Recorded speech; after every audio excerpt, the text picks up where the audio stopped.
Well, I didn't get much done today on Stinky Pete, just little odds and ends, like I drained the fluids, started unhooking like the fuel lines and some of the electrical and everything.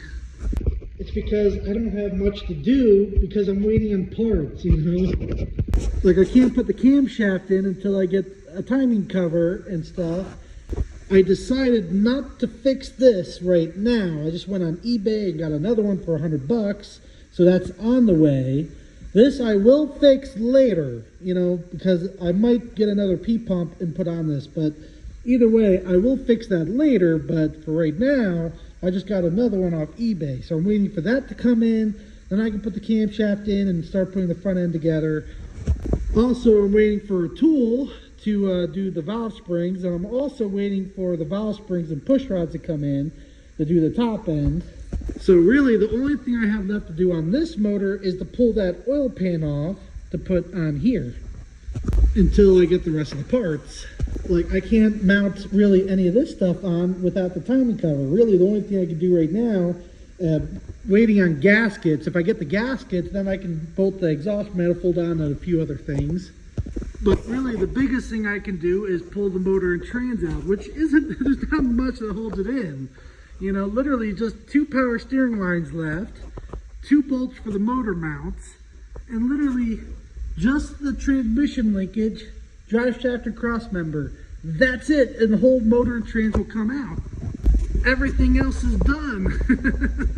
You know, seriously, it only takes me, what, maybe 4 hours to pull the motor and trans out of Stinky Pete. Now, mind you, I do need help to watch it as it comes out so it doesn't catch on anything while I'm pulling it out. But either way, if I had just like extra help when I needed it, it only takes 4 hours to pull the motor and trans out. And because I'm not doing a complete engine rebuild, maybe 7 hours of work into this motor, doing all the work to it.